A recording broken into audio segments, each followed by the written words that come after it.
lihat ada orang yang kemudian apa ya, seperti seekor kambing pakai seragam pramuka. Seperti seekor kambing pakai seragam pramuka. Jadi kalau ketika kita berbicara kemudian kita berbicara mengenai tauhid, berarti di situ kita sedang berbicara mengenai hal yang pada prinsipnya berpacu kepada keesaan, yaitu meyakini bahwa Allah adalah esa, Allah itu tunggal, Allah itu adalah satu hakikat yang tunggal secara absolut. Nah, kalau kita lihat di dalam KBBI itu berbicara mengenai Allah Subhanahu wa taala. Nah, berbicara mengenai tauhid dalam hal ini mungkin prinsip atau mungkin yang Anda maksud itu adalah konsep. Di dalam Al-Qur'anul Karim surah Al-Mu'minun dari ayat 86 sampai 87, di situ cakupannya kemudian dikatakan bahwa Allah itu memiliki langit yang 7 dan yang memiliki kemudian tahta yang agung. Lalu kemudian Allah mengatakan ketika ada pertanyaan siapa pemilik tersebut, maka mereka menjawab Allah. Lalu Allah menimpali, kenapa engkau tidak bertakwa? Nah, jadi kalau berbicara mengenai tauhid, harus meyakini bahwa Allah sebagai satu-satunya pencipta yang mengatur segala hal, yang mengatur manusia dalam hal ini. Kita berbicara mengenai skala kecil manusia. Jadi berbicara mengenai tauhid itu adalah berbicara tentang kaidah bagaimana manusia meyakini bahwa Allah sebagai pencipta, sebagai khalik satu-satunya yang mengatur manusia. Allah yang paling kemudian mengenal karakter manusia. Dan hanya Allah yang paling tahu bagaimana cara mengatur manusia itu. Jadi kalau ada yang bukan Allah memberikan aturan kepada manusia, pasti aturannya kacau. Nanti saya akan buktikan. Aturan yang berasal bukan dari Allah pasti menghantarkan manusia itu kacau dalam hidupnya. Baik pola hidupnya, pola pikirnya, atau apapun itu dalam prosesi keagamaannya pasti kacau. Pasti kacau. Ya, kalau bukan berasal daripada aturan Tuhan. Jadi saya simpulkan, tauhid meyakini bahwa Allah sebagai satu-satunya khalik yang mengatur manusia, yang menciptakan manusia, yang paling mengenal karakter manusia, dan yang paling tahu bagaimana cara kemudian mengatur manusia. Dalam implementasi ini kemudian, ketika manusia ini meyakini bahwa Allah satu-satunya Tuhan yang wajib disembah, maka proses penyembahannya pun harus diatur oleh Allah itu sendiri. Tidak boleh kemudian bikin aturan sendiri. Beribadah, dibuat-buat. Sembahyang, kalau orang kita mengatakan sembahyang dibuat-buat.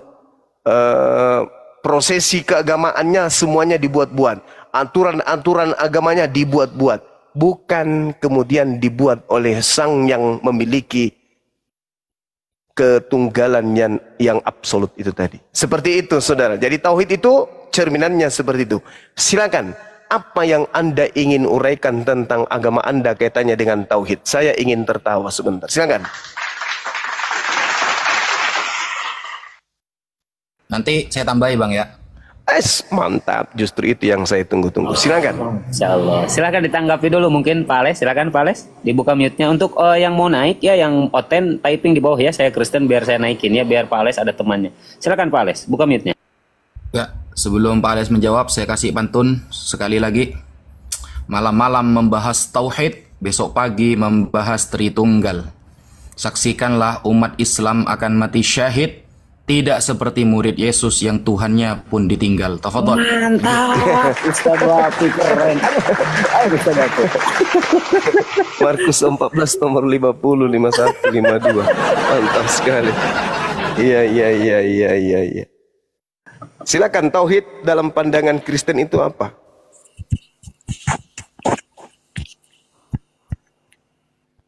Baik. Saya tanggapi.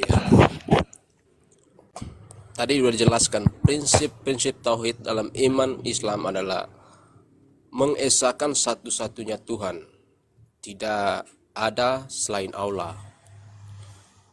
Saya ingin bertanya dulu, bisa nggak Allah menetapkan suatu Pak gini Pak, diskusi bukan kayak gitu. Tadi Iya, Bunda bahas dulu tauhidmu. Iya, Anda harus bernarasi dulu. Tauhidmu Nanti gimana? bertanya. Tauhidmu dulu bang. Tauhid Kristen itu apa? Langsung bertanya aja, ini gimana sih? Lanjut.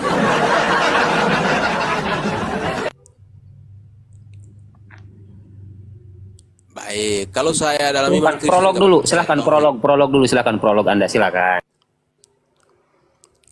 Ya, kalau dalam iman ke Kristen kan nggak percaya tauhid. Oh, ini Nggak, saya minta kacau diskusi ini, tauhid. kacau ini. Ini bukti bahwa Anda bukan pengikut para nabi. Ini kehancuran Kristen ini Ya, karena nggak apa-apa. Kristen tidak mengajarkan tauhid. Ya silakan. Lalu kenapa materi ini Anda bawa kalau ternyata Anda sendiri tidak percaya tentang tauhid? Mari kita uji. Kalau saya memang benar-benar nggak percaya tauhid, Ya berarti Anda bukan saya membawakan Bro, tauhid itu Bentar dulu. malah ada asyiria sama apa lagi tuh, murtadi itu. Tauhid itu aja udah beda. Masa mau disama-sama sama Kristen? Anda tidak Silakan percaya, ngomong dulu, Anda tidak sampai percaya selesai. Yesus berarti kalau Anda tidak percaya tauhid berarti Anda nggak percaya Yesus. Tauhid Islam aja masih jadi perdebatan.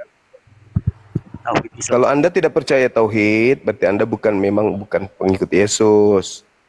Itu aja intinya. Yesus itu bertauhid. Yesus itu mengesahkan Tuhan. Oke, gini Gurunda, saya sarankan untuk oten-oten yang ada di bawah yang hanya modal congor, nggak ada data, ya. Saya harap Anda gak usah naik ya. Ini saya yang di atas guru-guru saya. Jadi sayang ilmu itu mahal. Ya, jadi buat oten-oten yang bisa diskusi saja, yang tahu data-data, yang ada ilmu, nah baru silahkan berikan permintaan naik. Silahkan bro, gimana? Suruh prolog ini kagak ada prolog. Pak Ale silahkan. Atau Pak Kiks ini Kristen ya, silahkan. Yang penting satu-satu kondusif, silakan. Sudah bisa ngomong? Assalamualaikum warahmatullahi wabarakatuh. Waalaikumsalam, Kobeni. Assalamualaikum. Oke, saya mulai ya. Kenapa saya nggak percaya tauhid? Karena melihat dari sudut pandang Islam, saya nggak percaya tauhid. Karena sejak mulanya tauhid ini dibawakan oleh iblis. Iblis itu nggak mau sujud selain Allah. Ada perintahnya, sujudlah kau, atau disuruhlah para malaikat untuk menyuntukan sesembahan. Sujudlah pada Adam maksudnya. Tapi di situ tauhid. Paling tauhid itu hanya iblis. Nggak mau dia. Ada narasi apa Selain ini? Allah nggak mau sujud. Ada. Gitu, makanya saya nggak percaya tauhid. Nah, yang saya percaya itu malaikat. Itu malaikat yang menyuntukan Tuhan, itu aja. Oke, siap. Udah dalam kau lebih sujud. baik kau mute silakan. Ustadz Wafi atau Gurunda Zuma ini nggak jelas narasinya apalah. Dinda Wafi mungkin mending kita nimba ilmu. Dinda silakan deh. Oke, bismillahirrahmanirrahim. Jadi begini, kalau tauhid itu adalah ajaran iblis, berarti nabi-nabi terdahulu di dalam perjanjian lama semua mengajarkan tentang ajaran iblis.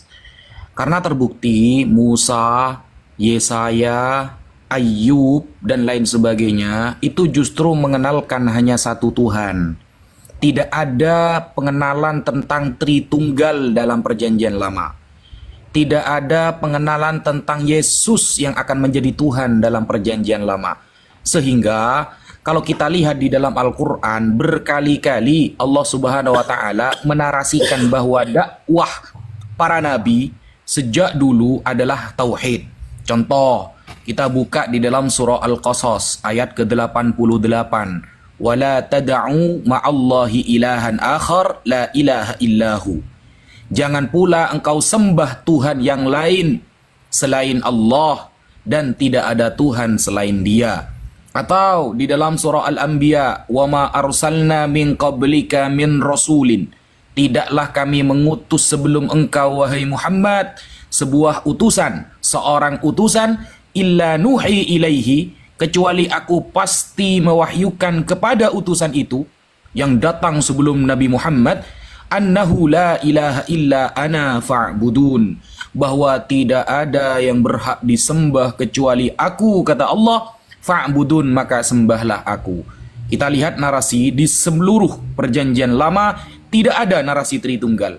Bahkan tidak ada narasi bahwa ada anak dari seorang Maria yang dia dilahirkan akan menjadi Tuhan dan akan disalib untuk menebus dosa dunia.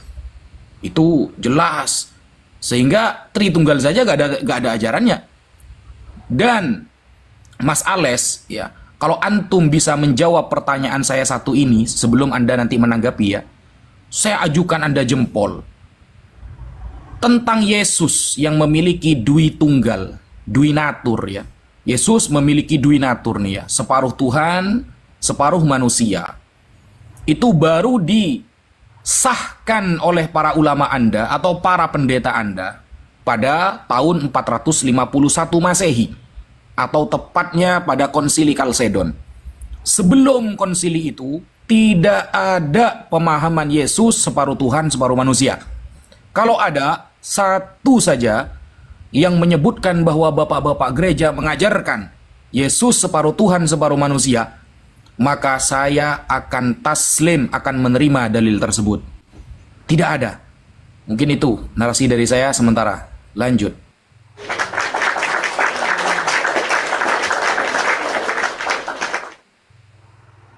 Baik, saya jawab, memang benar, nggak ada. Ya, udah saya jawab, saya tanggapi. Memang di perjanjian lama itu semua nabi mengajarkan tauhid, tapi tauhid yang diwariskan adalah tauhid ajaran yang dibawakan oleh malaikat yang patuh untuk menyekutukan Tuhan. Itu loh. Semua malaikat yang mewarisi ajaran tauhid itu dibawakan dari malaikat yang menyekutukan Tuhan. Itu. Sedangkan kalau warisan dari iblis yang mono itu diwarisi oleh agama apa? Itu ya, makanya saya tidak bawa datanya, percaya. Sambil bawa data. Baik. Baik. Dalil QS Al-Isra nomor 61 saya mengawali dari situ, Mas, ya. Dan ingatlah ketika kami berfirman kepada malaikat, sujudlah kamu kepada Adam. Maka sujudlah mereka kecuali iblis. Iblis yang gak mau sujud, Mas. Karena dia di sini udah 100% apa? Tauhid. Dia tidak mau menyekutukan Allah dengan sesembahan manapun, apalagi manusia. Makanya tauhidnya iblis itu 100%. Mono dia, Bang. Beda sama tauhidnya malaikat. Tauhidnya malaikat itu patuh untuk menyekutukan Tuhan. Yaitu sembah Tuhan, sembah Adam. Nah, semua yang malaikat, yang sembah Adam itu diwarisi oleh agama Yahudi. Nah, kalau tauhidnya iblis itu diwarisi, mohon maaf ya, Islam yang mewarisi. Begitu. Silakan Pak Ustadz bantah ini bahwa ini. Gini Bang. Ini sampean salah paham. Gini Bang, bedakan antara sujud penghormatan dengan sujud menyembah, Bang. Itu bedakan. Anda tidak bisa ternyata membedakan itu. Perintah Allah kepada seluruh makhluk yang ada di surga untuk sujud kepada Nabi Adam itu bukan sujud menyembah, tetapi sujud penghormatan, litta'zim. Apakah itu ada di dalam Bible? Ada, saudara. Anda buka di dalam Kejadian 23 nomor 7. Kemudian bangunlah Abraham, lalu sujud kepada Bani Het, penduduk negeri itu. Apakah berarti Abraham menyembah Bani Het? Ya enggak lah. Jadi bedakan antara sujud. Kalau sujud berarti menyembah. Apakah Anda ketika mencium patung Yesus sebagai Katolik yang ada pada narasi atau kegiatan ibadah Jumat Agung itu berarti menyembah patung? Kan Anda mengatakan itu hanya pengagungan. Mencium patung Yesus di dalam tradisi Katolik di Jumat Agung adalah sebuah ibadah. Padahal itu hanya pengagungan. Nah, Bedakan antara sujud pengagungan dengan sujud penyembahan. Kalau semua sujud Anda anggap penyembahan, berarti Abraham dalam kitab perjanjian lama pernah sujud menyembah kepada Bani Het, dan itu tidak akan Anda temukan data dari A sampai Z sampai Dajjal keluar 2 kali, tidak akan pernah Anda temukan bahwa Abraham pernah menyembah Bani Het. Tidak ada, baik penafsiran dari kalangan kekristenan maupun dari kalangan Yahudi. Dibuka Kejadian 23 nomor 7, itu baru 1 ayat. Saya belum menyebutkan beberapa ayat yang lain yang sujud itu bukan bentuk dari penyembahan. Jadi jangan kemudian Anda mencontohkan iblis tidak mau sujud kepada Adam, langsung Anda menyimpulkan bahwa untuk sujud menyembah. Bukan. Makanya bawa data itu yang lengkap. Mana data bahwa iblis itu sedang sujud menyembah kepada Adam? Mana datanya? Saya tunggu sampai Dajjal keluar. Bagus Pak Ustadz ini. Kayaknya ngeri ini. Gini loh Pak Ustadz, kalau Pak Ustadz membawa agama Yahudi, kan saya udah klarifikasi dari awal. Kalau Pak Ustadz tentang nabi-nabi Yahudi memang benar, diperbolehkan menyekutukan. Karena dari awal mulanya memang boleh. Itu loh. Jadi itu nggak masalah loh. Karakter Ngomong apa ini? menyekutukan Tuhan itu kita sama. tidak sedang mendengarkan orang gila ngomong ini, kawan-kawan? Kalau sebentar dulu. Mana ada nabi dibolehkan kemudian menyekutukan Allah? Di mana ilmunya? Nabi-nabi Yahudi boleh menyekutukan Tuhan. Ngomong apa, Rek? Sebentar dulu. Enggak ada sebentar-sebentar, orang gila kok dilayani, gimana sih? Oh, sebentar-sebentar. Walah, kau belajar sikat gigi dulu, belajar sikat gigi. Belajar sikat gigi dulu. Markus 5 nomor 6. Itu baru kena samamu. Dengar dulu, dengar. Sok cantik pula kau. Ketika orang gila itu melihat Yesus dari jauh, maka orang gila itu lari mendapati Yesus dan sujud menyembah Yesus. Itu kamu. Itu yang dikatakan gila karena menyembah kepada yang bukan Tuhan. Lagian sudah dijelaskan tadi, perintah Allah, ketika Allah memerintahkan kemudian hambanya untuk bersujud, ya sujud, jangan salto-salto. Sujud kepada siapa dalam hal ini? Kepada Adam. Wajar tidak Adam disembah? Enggak. Berarti sujudnya itu sujud apa? Sujud penghormatan, kucluk. Otak kok disimpan di pantat. Orang sujud Jangan itu. asumsi. Sabar dulu, Mana Bahlul. ayatnya? Sabar, Bahlul. Ayatnya mana? Sabar, Kalau sujud Bahlul. itu bukan penyembahan. Mana ayatnya? Kalau sujud bukan penyembahan, asumsi mulu. Udah kau turun, Tafsir, kau ke gereja, pakai colok hadis. pantat pendeta, Enggak. kamu jilat pantatnya, udah selesai. Gak ada cerita berdiskusi sama orang gila kayak kau. Sujud kok kemudian dibilang menyembah. Jadi kalau kau sujud sama orang tuamu, kau sembah orang tuamu, Bahlul. Dasarku, pukul juga mulut kau nanti pakai skopang. Assalamualaikum Intelek. warahmatullahi taala wabarakatuh. Waalaikumsalam. Mengotori majelis kita, orang gila naik ke sini. Kalau level saya kau hadapi boleh. Gue suapi kau hadapi materi kayak gitu. Kuludai juga mata kau nanti lama-lama. Assalamualaikum warahmatullahi wabarakatuh. Waalaikumsalam. Alhamdulillah. Waalaikumsalam. Jelas sekali. Ya iyalah, sama gue suapi ngomong kayak gitu. Bukan cocoknya sama aku kau. Banyak cerita. Buka matamu nanti kuludai masuk baru bisa kau sadar.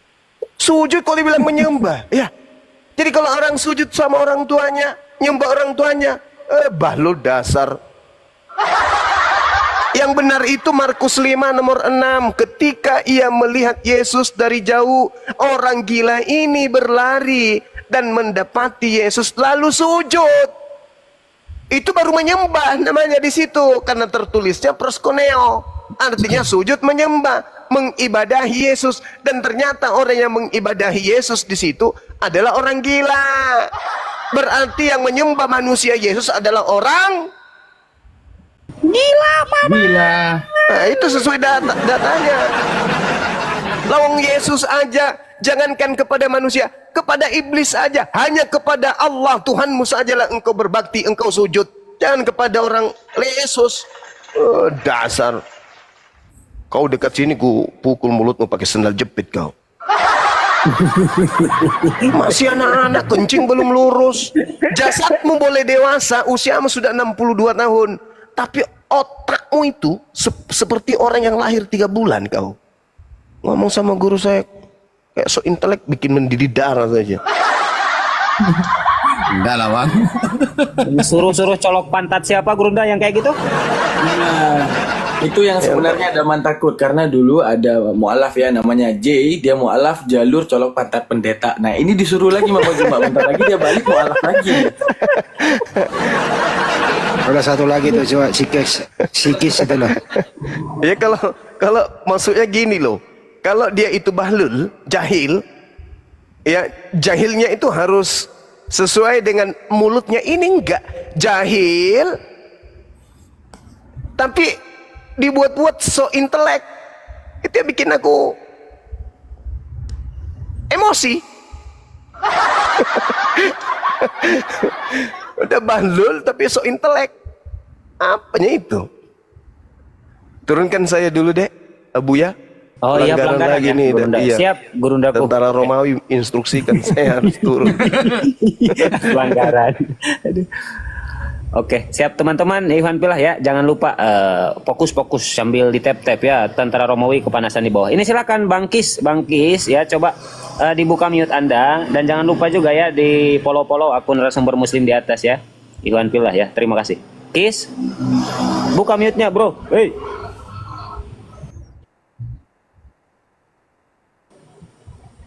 Ah, ini orang jadi berhala. Turunkan nih, Kis. Woi. Itu ngeripot itu. Awas ngomong. Awas ngeripot itu. Bunda, assalamualaikum. Waalaikumsalam. Awas Ustaz. ngeripot itu, turunin aja mungkin. Iya.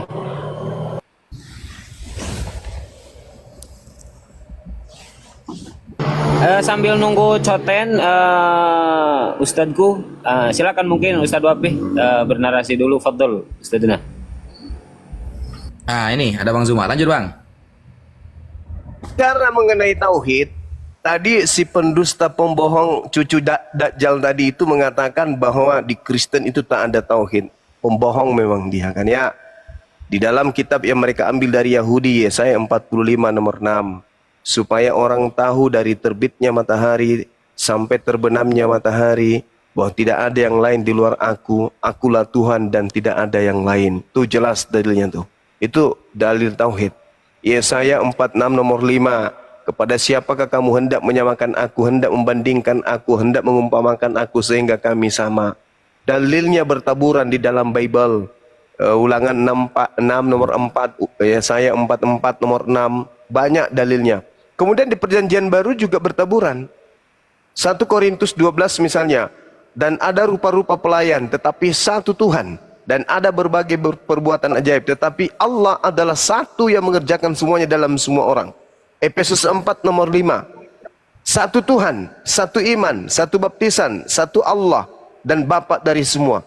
Allah yang ada di semua dan semua orang ada di dalam semua. Galatia nomor 20. Seorang pengantara bukan hanya mewakili satu orang saja, sedangkan Allah adalah ahad. Allah itu adalah satu. Yakobus 2:19.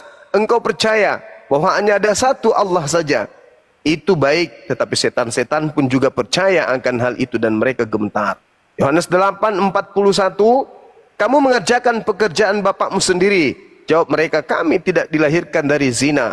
Bapak kami satu, yaitu Allah. Roma 10 nomor 12. Sebab tidak ada perbedaan antara orang Yahudi dan orang Yunani. Karena Allah yang satu itu adalah Tuhan dari semua orang. Kaya bagi semua orang yang berseru kepadanya. Jadi yang tadi itu anak Dajjal, cucu si Dajjal itu, gak bisa dibiarkan berbohong, so intelek, Bible aja gak paham. Saya ingin bertanya tentang tauhid.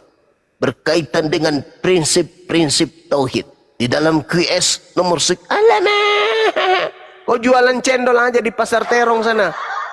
Oh, naik diskusi so intelek, Bible ndak paham, gak ada tauhid di Bible. Hidup kekal itu adalah mereka mengenal engkau satu-satunya Tuhan. Itu tauhid itu. Dasar anak lahir dari tanah sengketa yang kayak gini.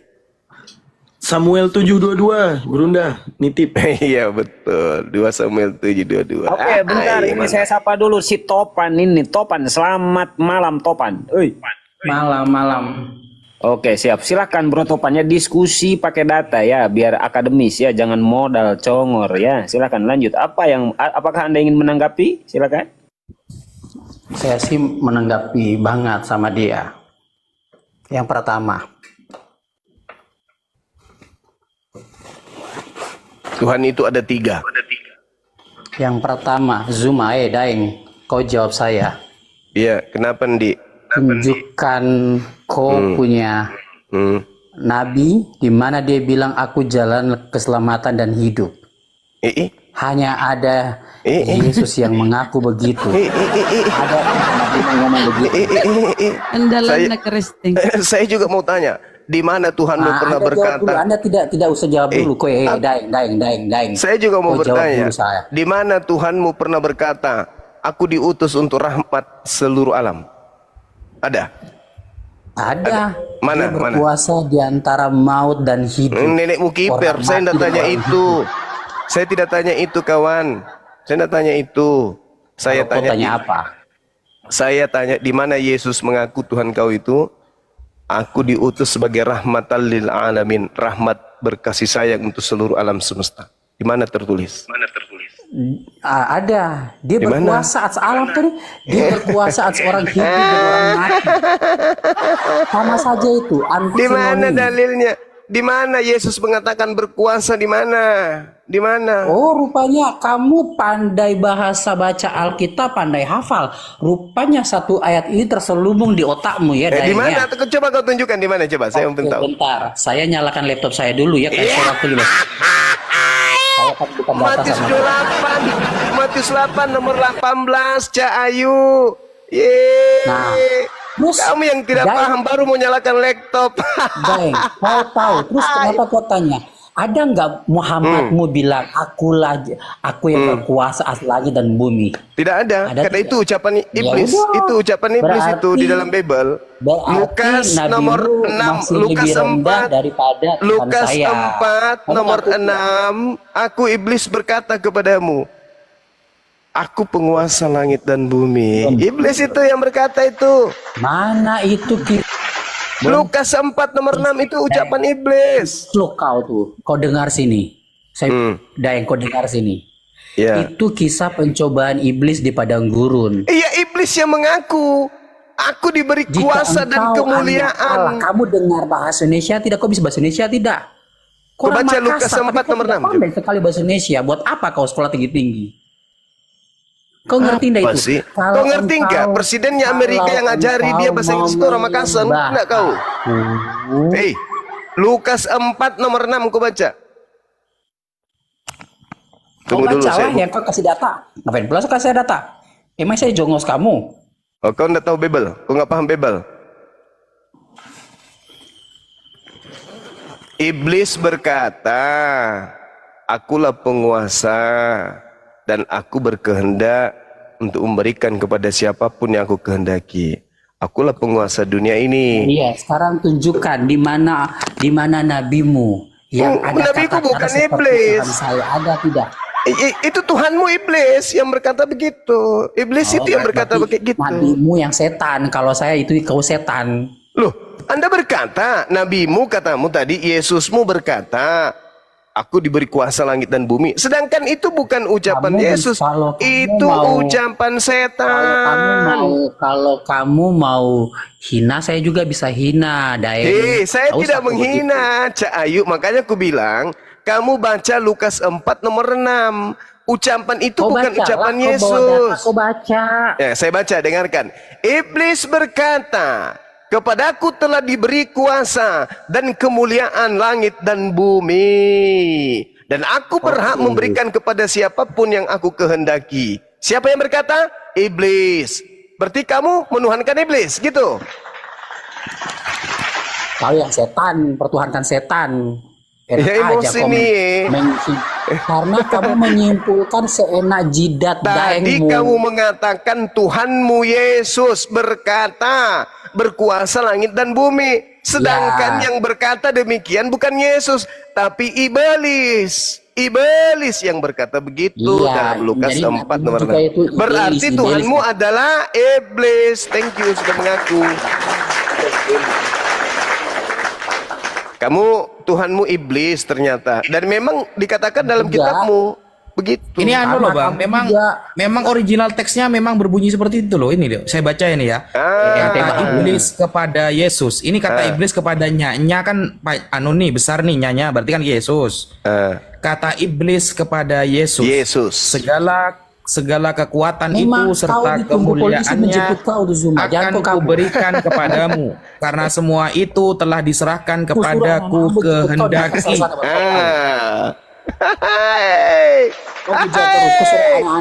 Jadi itu ceritanya Dinda Wafi ceritanya iblisnya ini memberikan kuasa. Coba baca nomor 13-nya, coba baca dong, baca dong. Kau belum tahu nan Ambon jemput kau toh?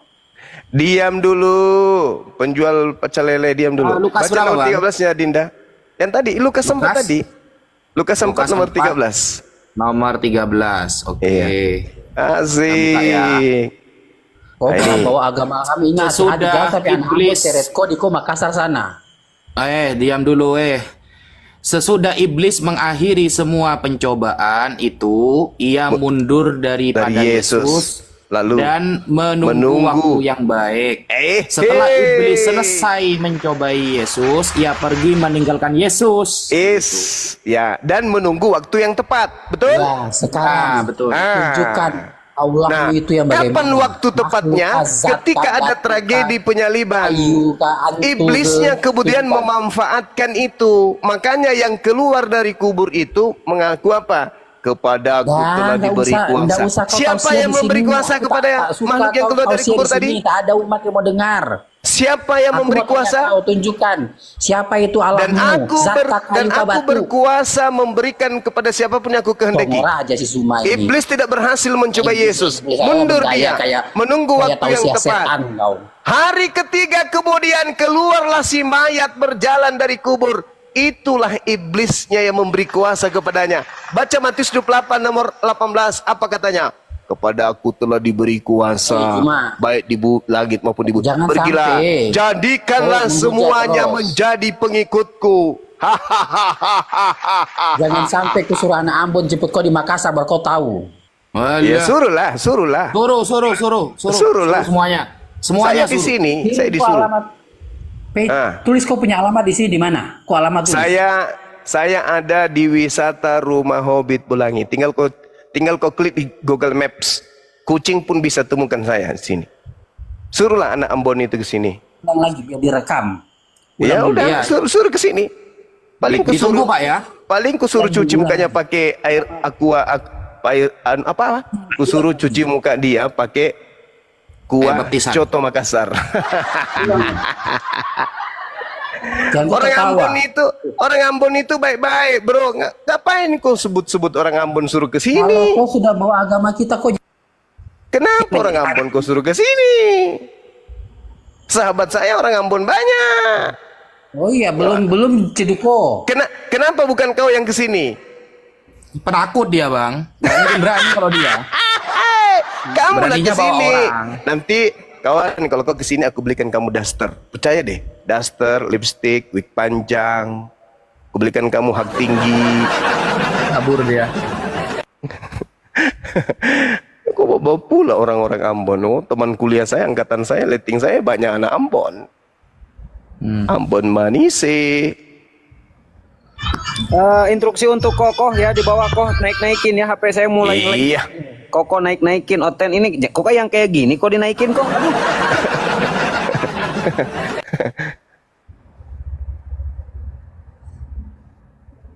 Ya udah, kita betua dulu. Ada Rasmi nih. Halo Kakak Rasmi. Silakan. Betua dulu kita. Waduh.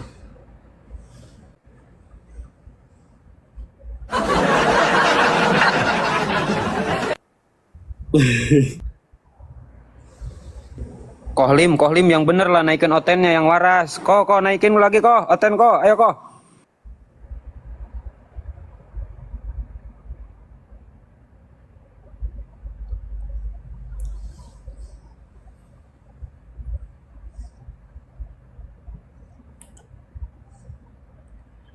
kalau formasi lengkap kayak gini, Oten yang naik ya Oten yang bosen hidup biasanya ini.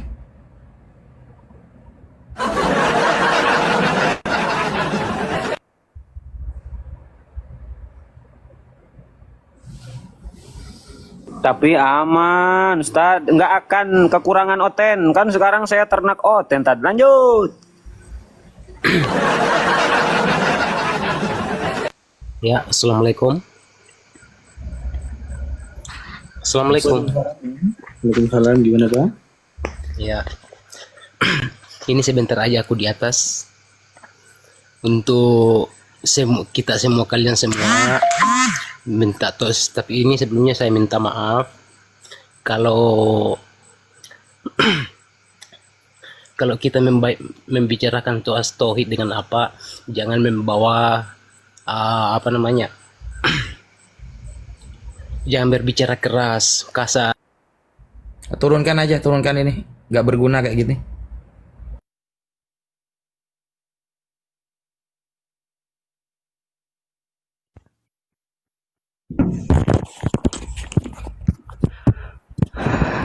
Ya, halo. Ya, Siap, silakan Bang Corolo, silakan ya, yang sehat lah Bang. Jadi Oten ini jangan malu-maluin, penonton banyak, silakan. Ya, saya udah tenang, saya tenang. Ya, gini, Bang Zuma bilang Yesus itu bukan Tuhan, tapi nyatanya para murid itu sujud menyembah kepada Dia. Jadi Anda itu terlalu menyesatkan. Begitu saja dulu. Silakan Patung dibantah. kuda juga banyak yang sujud kepada Dia. Apakah Anda ingin mengatakan Yesus tidak itu juga protes. Tuhan? Tapi Yesus Apa? tidak protes. Yesus tidak protes ketika para murid. Karena orang Yahudi itu, Bung, orang Yahudi itu bukan orang Kristen. Orang Yahudi itu sama seperti umat Islam. Sujud menghadap kepada batu bukan berarti menyembah batu. Kami sama. Sujud itu perlakuan hormat. Ketika sujud itu diperuntukkan kepada manusia atau makhluk, itu penghormatan. Tapi ketika sujud kami itu kepada Sang Pencipta langit dan bumi, itu adalah ibadah, peribadatan, penghambaan diri. Yesus ketika disujuti misalnya sama pengikutnya, berarti pengikutnya itu menghormat sama dia. Karena tak ada orang Yahudi menyembah manusia, hanya orang Kristen yang menyembah manusia. Coba tunjukkan orang Yahudi menyembah manusia, ada nggak? Ada nggak orang Yahudi menyembah manusia? Nggak ada orang Yahudi menyembah manusia. Hanya Kristen, kelompok yang Yesus nubuatkan sebagai serigala nyamar domba. Itulah kalian. Manusia kok dibilang Tuhan? Mas. Diskusi itu pakai bawa akal lah, jangan disimpan di lemari otaknya baru kesini. Maria melahirkan manusia. Lukas 2 nomor 11. Pada hari ini telah lahir bagimu juru selamat, manusia yang diurapi Tuhan di kota Daud. Gitu. Oh, Tuhan manusia, piye toh? Yesus sendiri yang mengatakan itu kalau dirinya bukan Tuhan. Yesus mengatakan di dalam kitab saudara, barang siapa yang mengakui aku di depan manusia, maka aku anak manusia juga akan mengakuinya di depan malaikat-malaikat Tuhan. Gitu. Bahkan kedatangannya yang kedua, Yesus mengatakan datang sebagai manusia. Matius 24 nomor 30. Hanya orang Kristen yang menganggap Yesus itu bukan manusia. Kenapa? Karena Kristen ini pengikut Kristus palsu. Yang kamu ikuti dan yang membimbing kamu mengatakan Yesus itu bukan manusia, itu adalah Kristus palsu. Itu jelas itu. Yesus berkata, waspadalah kepada penyesat yang datang kepadamu dengan mengatasnamakan diriku Yesus dan berkata, akulah Mesias. Berarti penyesatnya mengaku apa? Mengaku Kristus. Ada enggak yang pernah mengaku Kristus selain makhluk yang datang kepada Kristen? Ada enggak? Ayo. Boleh saya jawab? Boleh, silakan. Boleh saya jawab? Silakan. Selain Paulus, Nabi Muhammad bukankah juga pernah bertemu Yesus? Isa itu. Tapi dia tidak menuhankan Nabi Isa alaihissalam kan? Ada nggak kami umat Islam pengikutnya Nabi Muhammad menyembah Isa? Tak ada. Tak ada. Sedangkan yang datang kemudian kepada Paulus itu mengajarkan untuk disembah. Instruksi. Boleh saya jawab lagi? Silakan. Tapi dalam bentar ya, dalam Lukas 24:52, Yesus nggak protes, semua orang sujud menyembah Yesus. Ada tertulis di situ. Kenapa Yesus nggak protes kalau dia emang bukan Tuhan? Bukankah dia bakal ditegur Tuhan kalau dia nggak protes? Kan saya sudah katakan kepadamu, kalau itu benar terjadi dan dia bertemu dengan orang-orang Yahudi muridnya, itu penghormatan, bukan pengibadahan, bukan penghambaan. Mereka menghormati Yesus, kagum kepada Yesus, bukan mengibadahi, bukan menghambakan diri kepada Yesus. Tapi itu tertulis menyembah loh, Zuma. Coba. Bahasa Yunaninya apa? Bahasa Yunaninya apa? Proskuneo kalau tidak. Proskuneo itu artinya apa? Sujud menyembah. Tapi sujud menyembah nenekmu kiper itu artinya membungkukkan diri, jatuh kemudian menghormat di hadapan manusia lain. Duduk tersungkur di depan manusia lain, proskuneo. Bukan beribadah, bukan kemudian menghambakan diri. Bagaimana mungkin orang Yahudi mau menghambakan diri kepada manusia? Sehebat apapun Yesus mempraktekkan kemudian sujud beribadah kepada Sang yang tak terlihat oleh mereka. Gimana Anda memperbodoh diri ini? Kalau proskuneo diartikan menyembah, berarti Anda harus setuju Abraham juga menyembah Bani Het karena sama-sama pakai proskuneo itu. Nah itu dia makanya. Di mana itu tertulis? Tidak ada. Di Kejadian. Berapa? Waduh, kena tutup tadi sudah ya. Tar. Di situ aja Dinda, di Markus 5 juga bisa. Orang gila, kemudian Kejadian 23 nomor 7. Banyak sekali. Kejadian 17 nomor 3, Kejadian 24 26, kemudian Kejadian 33 nomor 7, Keluaran 34 nomor 8, Kejadian 23 12, Ulangan 9 nomor 5, Kejadian 33 nomor 6, Mazmur 72 nomor 11, Yohanes 9 38. Banyak sekali sujud itu. Iya, sama-sama pakai satu Raja-Raja satu. Iya. Begitu saudara. Kejadian 23 nomor 7 Mas. Proskuneo juga. Wow. Banyak Tuhannya berarti nanti itu. Kemudian bangunlah Abraham, lalu proskuneo kepada Bani Het, penduduk negeri. Gimana ceritanya kawanku ini? Ayolah kawan, 2025 masih menyembah makhluk, gimana sih? Apalah gunanya tempe tahu, telur ayam ras dimakan tiap hari, Indomie dimakan tiap hari. Apa gunanya kalau tidak membuat Anda cerdas? Zaman modern kayak gini kok masih jahil nyembah makhluk. Iya toh mas. Dulu mungkin iya enak, orang bisa datang seorang tokoh agama dari barat mengajarkan, oke, manggut-manggut karena mereka orang ini dalam tekanan, dalam keadaan dijajah. Kamu tidak mengikuti agamaku, dor. Sekarang nggak ada yang menjajah ente. Belajarlah dengan baik, itu Bible, pelajari. Bagaimana mungkin kemudian Anda menyembah kepada manusia yang netek sama ibunya? Bagaimana mungkin kemudian Anda menyembah kepada manusia yang nonotnya dipotong hari ke-8? Alamak, susahnya manusia ini. Inilah yang terjadi kalau iblis itu sudah menguasai diri. Otak beku. Tidak mampu kemudian keluar dari sana. Tapi saya berharap saudara-saudara Kristen yang mendengarkan perdiskusian antara Islam Kristen, saudara-saudara Kristen yang nongol di komal-komal Islam kemudian yang bertanya tentang hal kayak begini, pakailah akal. Itu adalah kesempatan yang dikasih oleh Allah. Jangan sia-siakan itu. Pada suatu hari saya naik di komalnya Bang Zuma, saya bertemu dengan Gus Abdul Wafi. Saya bertanya tentang sujud, berbicara mengenai Yesus sujud. Pada saat itu aku dipermalukan. Ternyata berhamburan data-data di dalam Bible saya. Kalau sujud itu bukan berarti mempertuhankan atau menghambakan diri kepada objek yang disujudin. Banyak itu. Kejadian 336, Mazmur 72:11, Yohanes 9:8, Mazmur 9:56, 1 Samuel 15:31, 1 Raja 1:16, 2 Tawarik 29:29, Kejadian 24:055, Kejadian 24:18, banyak. Jangan memperbodoh diri lah, belajarlah. Yesus sendiri mempraktekkan apa? Sujud dia, sujud kepada siapa? Yesus sujud kepada siapa? Kepada dia yang tak terlihat dan suara yang tak terdengar. Lalu Yesus mengatakan apa? Kejadian Yohanes 10:27. Aku mengenal pengikutku, pengikutku mengenal aku, mereka mendengarkan suaraku dan mengikuti aku.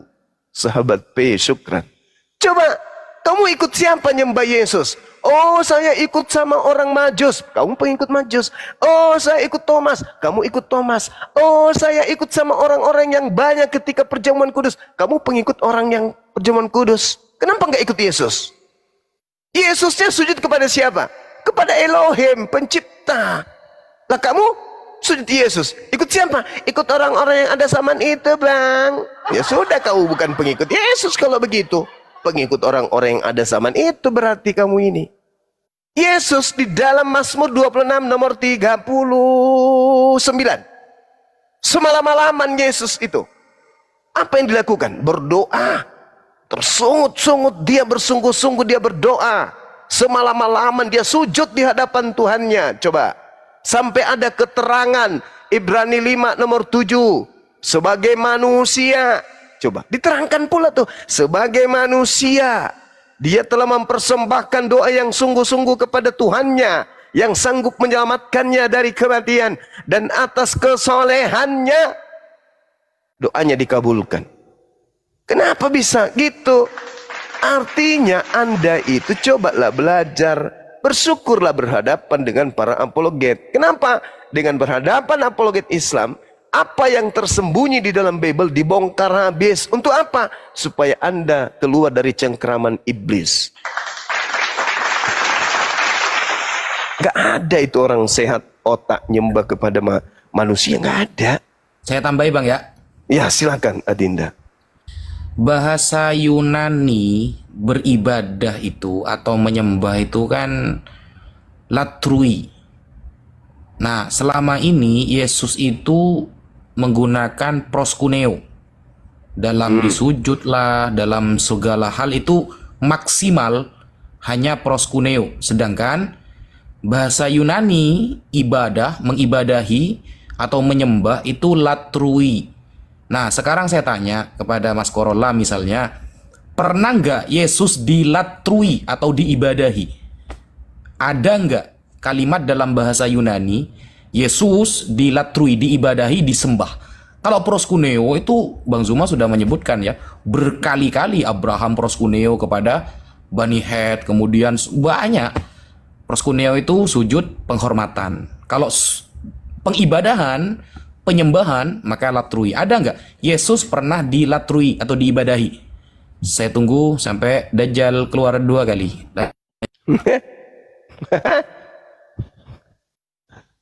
Ayo saudara, gunakan akal sehat, Bung. Contohnya aja Yesus. Paling bagus itu Yesus di dalam kitabmu sendiri 2 Yohanes 1 nomor 6. Ya kan? Bagus sekali dalilnya kemudian. Anda ikuti aja itu. Karena kenapa? Ya, Anda akan dicap sebagai orang munafik kalau Anda mengatakan Anda pengikut Yesus tapi Anda tidak hidup seperti Yesus. Karena situ adalah sebuah kewajiban. Ya. Oke. Sampai situ paham kawan? Inna lillahi wa inna ilaihi rajiun. Gimana Mas Korola?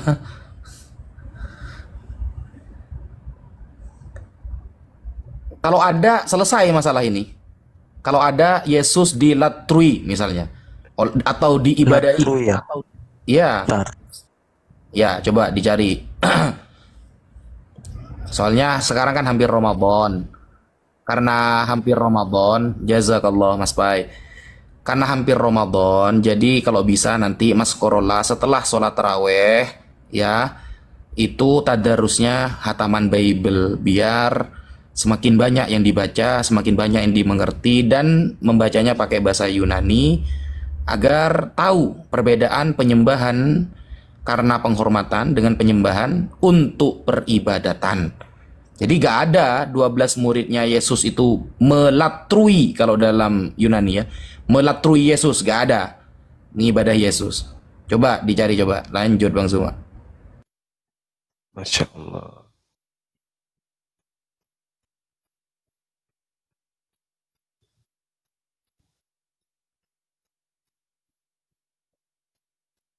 Sajadah. Ya. 3 hari kemudian. Ini kemana Gurunda Otennya malah nyelam gini? Saya habis beli rokok, tunduh, maaf. Aduh, lanjut. Kemana ini Otennya malah tenggelam? Dia pakai helm, tapi dia helmnya langsung ngambil data ke kerajaan Bapak itu.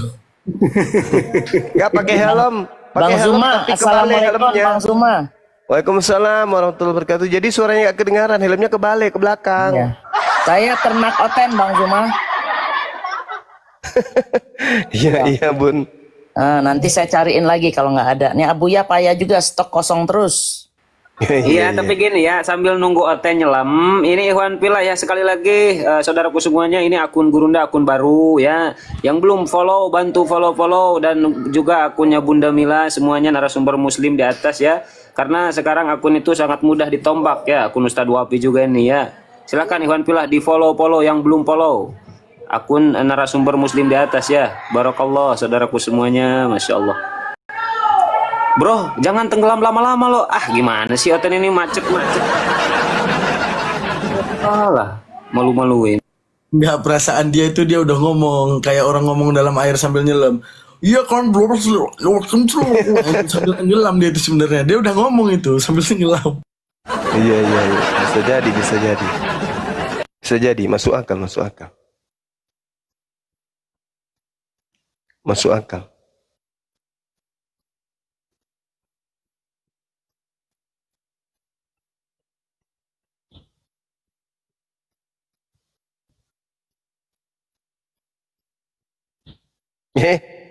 Pak Bom bilang pernah masuk ke komalnya Bang Zuma. Kapan itu?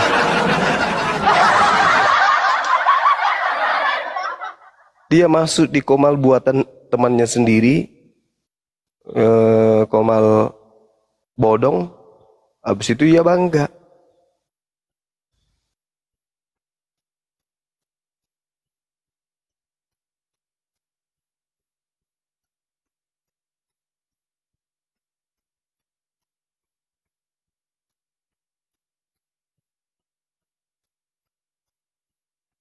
Kuat juga nafasnya. Oh, udah bangkit. Tarik nafas dulu, Bang. Ya, cari. Halo. Sudah bisa?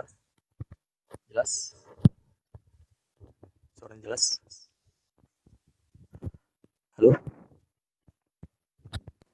Halo? Tes. Gantian nyelam, Bang. Gantian nyelam. Jelas suaranya? Halo. Iya, Bang. Suaranya jelas. Iya, saya cari. Nggak ada memang. Nggak ada, tapi kan bisa jadi Proskuneo itu beribadah juga sujudnya. Ketika murid-murid Paulus sujud, sholat itu beribadah, apa itu kayak sholat kalian itu kan bisa juga kan. Yunani itu gak kayak bahasa Arab Mas, satu kata punya beberapa makna gitu, gak ada. Yunani itu satu kata ya satu makna gitu. Lanjut Bang Zuma.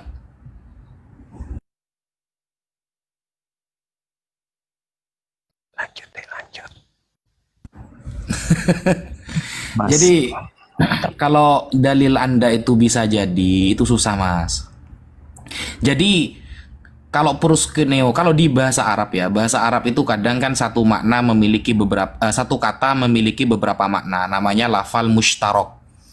Contoh, ya contoh nih, doroba. Doroba itu bisa bermakna memukul, bisa bermakna memukul itu ayatnya, fadrib bi'asakal hajar. Maka pukullah batu ini dengan tongkatmu. Atau bermakna menjadikan, doroballahu mathalam ba'udah. Atau doroba kalau dalam ilmu matematika di negeri Arab itu artinya perkalian. Wahid madrubun bithnaini, 1 dikali 2. Itu bahasa Arab. Sampean bisa nggak menunjukkan kalau proskuneo itu lafal yang mushtarok, satu kata punya banyak makna. Apa ilmunya dalam kosakatanya? Kan nggak ada. Gitu. Sedangkan kepada Theos atau kepada Bapa Allah itu lafalnya menggunakan kata latrui. Tapi tidak kemudian kepada Yesus. Kenapa? Kan begitu pertanyaannya. Setiap penyembahan kepada Bapa, Theos selalu menggunakan kata latrui. Tapi untuk pengagungan, mengagungkan, lita'zim, ternyata maksimal menggunakan kata proskuneo. Maka proskuneo ini dilakukan sejak perjanjian lama. Dari Abraham, Musa, Yesaya, Ayub. Kemudian di dalam perjanjian baru berkali-kali proskuneo. Contoh ya, saya kasih contoh satu ibadah sujud yang bermakna menyembah. Ini sampean buka ya.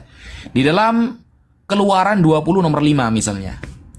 Jangan sujud menyembah kepadanya atau beribadah kepadanya, sebab aku Tuhan Allahmu adalah Allah yang cemburu dan membalaskan kesalahan bapak kepada anak-anaknya, kepada keturunan yang ketiga dan keempat dari orang-orang yang membenci aku.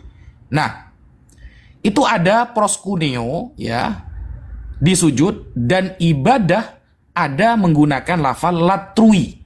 Jadi ingat, dalam ayat ini ada ibadah yang menggunakan kata latrui, ada sujud yang menggunakan kata proskuneo. Jadi ketika kita lihat Keluaran 20 nomor 5, jangan sujud menyembah kepadanya. Di sini menggunakan lafal aslinya, menggunakan kata latrui. Tetapi ketika lafadznya adalah sujud, langsung berubah proskuneo. Sehingga tidak mungkin proskuneo bermakna menyembah.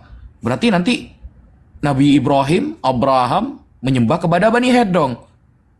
Akan terjadi kontradiksi nanti dari beberapa ayat. Berarti yang disembah banyak berarti nanti. Begitu. Kalau proskuneo bermakna menyembah. Tetapi berkali-kali dalam hal penyembahan selalu menggunakan kata latrui. Jangan menyembah kepada patung. Jangan beribadah kepada patung. Itu kan hukum Taurat. Keluaran 20 nomor 5. Langsung menggunakan secara tegas latrui. Tidak boleh berlatrui kepada patung. Beribadah kepada patung. Begitu mas. Sampai tunjukkan satu saja contoh kepada saya. Proskuneo yang bermakna ibadah kepada Theos. Ibadah ya. Lalu diterjemah ibadah. Proskuneo diterjemah ibadah, dan itu terjadi kepada Theos. Dan maknanya tidak sama dengan proskuneo. Ada nggak contohnya mas? Atau sampean bisa menunjukkan proskuneo itu juga bisa bermakna ibadah. Gimana cara membahasakannya? Atau referensinya di mana? Tafadhol. Ya, halo, bisa jelas? Sinyalnya merah-merah semua. Jelas apa tidak? Ya, gini, saya daripada mencontohkan, daripada mencontohkan, saya lebih ke perbandingan. Ada hadis, bisa kan ya? Ada hadis yang tertulis, kalau tidak salah, andai Allah itu tidak mengharamkan sujud, orang perempuan itu pasti bakalan disuruh sujud ke suami. Tapi sayangnya sujud itu oleh Nabi sekalian itu malah beribadah daripada penghormatan. Jadi haram sujud kepada sesama manusia, ditafsirkan begitu. Jadi bisa dong proskuneo itu juga ditafsirkan ke Yesus gitu. Dari perbandingan hadis Nabi itu. Kok malah ke hadis ya? Kalau di hadis tambah blunder sampean mas. Iya, saya perbandingan. Perbandingan, sebagai perbandingan. Kalau di hadis gini mas, sampean kalau bawa hadis atau membawa Al-Quran, maka yang harus digarismiringi adalah lafadznya pasti menggunakan bahasa Arab itu. Ketika lafadznya menggunakan bahasa Arab, maka syarat Anda harus paham bahasa Arab.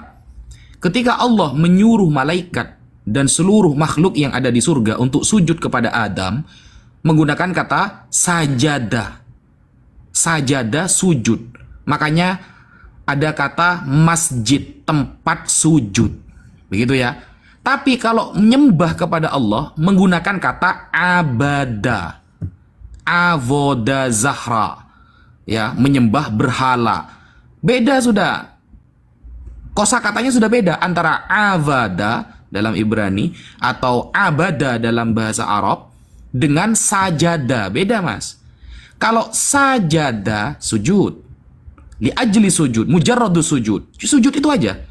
Tapi kalau menyembah maka menggunakan kata abada. Makanya para nabi sejak dulu apa? Ya qaumi i'budullaha ma lakum min ilahin ghairuh. Wahai kaum, sembahlah Allah karena tidak ada perkara yang berhak disembah kecuali Dia.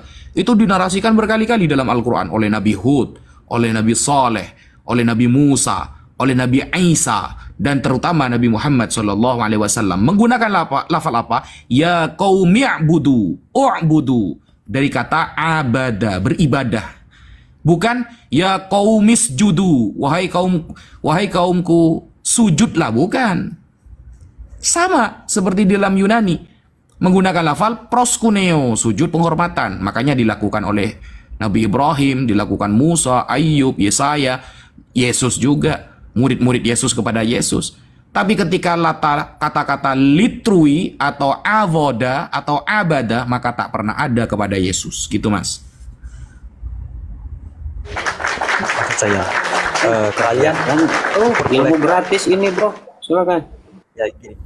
Kalian diperbolehkan sujud menyembah, bukan sujud menyembah, tapi sujud saja. Sujud ke sesama manusia boleh tidak kalian? Coba. Ya itu contohnya. Ya, contohnya tadi seperti seluruh makhluk yang ada di surga diperintahkan sujud kepada Nabi Adam, sujud penghormatan. Kalau perintahnya ada, boleh, Mas. Gus, izin masuk boleh nggak, Gus? Nah, perintah itu kan malaikat. Gini, sesama manusia sujud sesama manusia boleh tidak? Walaupun tidak menyembah, boleh tidak?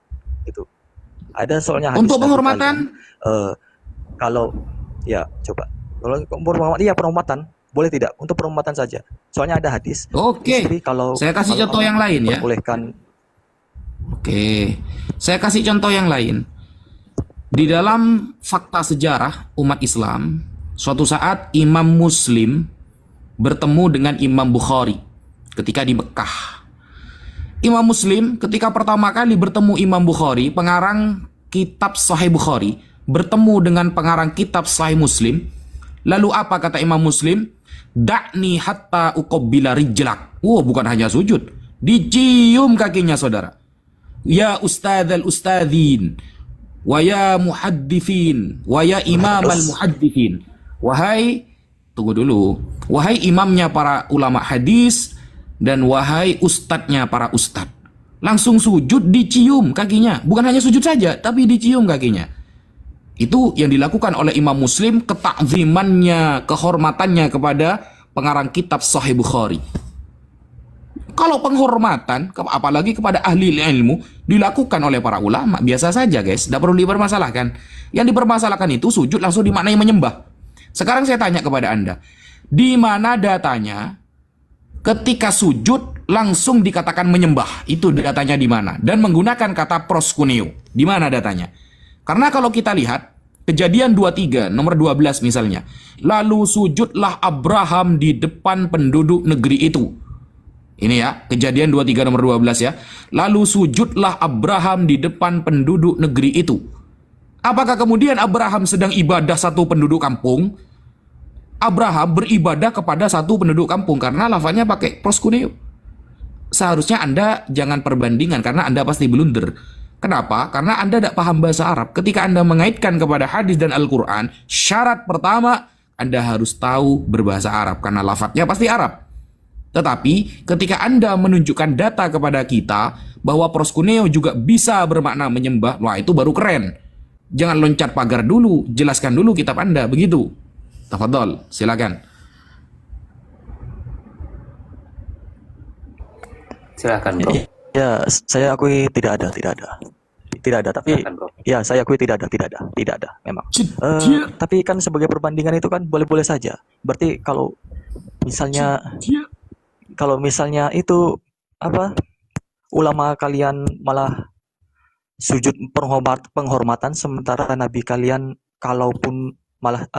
nabi kalian malah memerintahkan jangan sujud sesama manusia, itu bukankah malah berkontradiksi ulama kalian dengan hadis nabi kalian? Soalnya di hadis itu, andai saja Allah itu membolehkan sujud sesama manusia, maka istri akan disuruh sujud kepada suaminya. Tapi kan nyatanya kalian tidak sujud penghormatan, tidak membolehkan sujud sama manusia meskipun sujud penghormatan. Itulah kalau Mas Corolla tidak membaca hadis sesuai dengan perikopnya. Bukankah kita kalau membaca Bible harus baca satu perikop? Andaikan Allah izinkan makhluk sujud kepada makhluk, maka akan aku suruh istri untuk sujud kepada seorang suami. Nah, itu adalah ketinggian raf'u darajati zawj, ketinggian derajat seorang suami. Tidak sedang membahas makhluk yang lain. Karena kalau makhluk yang lain hadisnya banyak lagi. Yang susah itu, Mas, ketika menjadikan Tuhan, suami dijadikan Tuhan.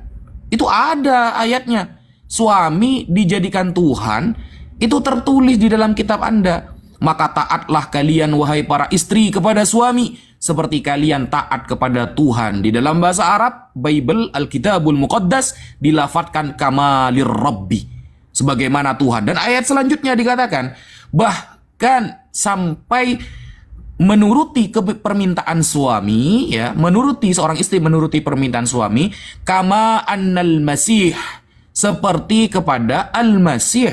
Jadikan suaminya sebagai al-masih dalam segala hal. Jadi seharusnya suami minta poligami dibolehkan, suami minta apapun dibolehkan. Itu yang masalah, suami dijadikan Tuhan.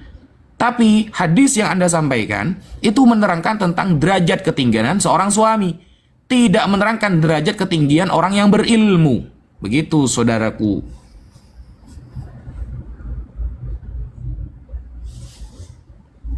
Boleh saya bantah lagi? Silakan Bro, dibantah tapi dengan data. Nah, silakan Bro, silakan. Iya. Jangan hanya gini aja, maksudnya ada datanya gitu loh. Ya, maaf ya, saya perangkat saya cuma satu, jadinya nggak bisa, bakal susah ngasih data, nompakin data. Gini, kan itu Anda bilang konteksnya derajat ya suami ya, derajat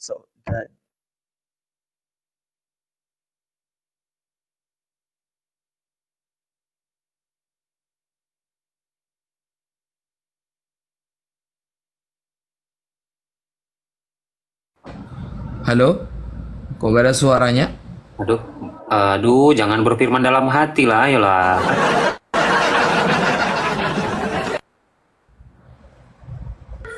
Bro,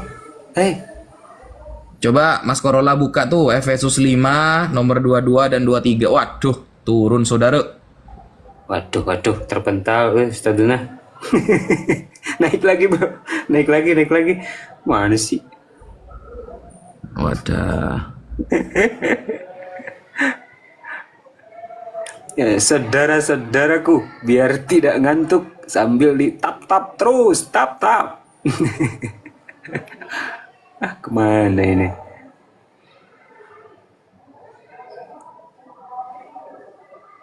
Si Alex Gilang mau naik lagi, ngapain kamu? Oten-oten yang agak waras lah, coba yang punya data. Ya, typing ya, saya Kristen gitu. Ini sayang ilmu Ustadz Wafin, ilmu Bang Zuma sayang. Aduh. Selamat malam, saya Kristen. Oke, aduh, gue masak lagi lah. Pusing lah gue. Masak, turun aja kau. Kau turun aja ya. Biarin dimasak, Ustadz, biarin dia dimasak. Enggak, Ustadz Wapi minat gak dialog sama ini atau Bang Zuma? Silakan. Aduh. Mungkin Bang Zuma. Bang Zuma minat nggak dialog sama orang ini? Aduh. Ini maunya ditanya atau bertanya, Mas? Jadi setiap orang waras akan menghormati segala sosok yang dianggap sangat-sangat suci, sangat-sangat mulia. Jadi manusia Yesus itu bagi saya adalah salah seorang yang sangat-sangat Tuhan, sangat-sangat mulia, sangat-sangat agung sehingga disebut seorang Tuhan. Kapan Yesus pernah diibadahi oleh murid-muridnya? Jadi Yesus nggak pernah diibadahi. Jangan kau ngarang dan tebar fitnah. Kapan pernah kau lihat Yesus diibadahi? Saya kan nanya. Nggak pernah Yesus diibadahi, tapi karena dia salah seorang yang sangat-sangat mulia, sangat-sangat suci, salah seorang pejabat surga, sehingga bagi kami mereka sangat-sangat Tuhan. Sangat-sangat Tuhan artinya Tuhan, salah seorang Tuhan. Yang lucu itu Ustadz dia bilang seorang Tuhan. Dia manusia. Ini kayaknya bagiannya Bang Handi. Yesus salah seorang manusia dan memiliki kekuasaan di surga. Bang Daeng Handi maju, Bang Daeng. Nyambung sama Bang Handi, nyambung dokternya ini Bang Handi, silakan. Coba. Jadi manusia Yesus salah seorang pejabat surga. Setiap pejabat surga pasti memiliki kekuasaan melebihi kekuasaan daripada manusia yang di dunia. Gue masak, ada berapa sih pejabat surga? Ada berapa? Tidak terkira. Siapa aja?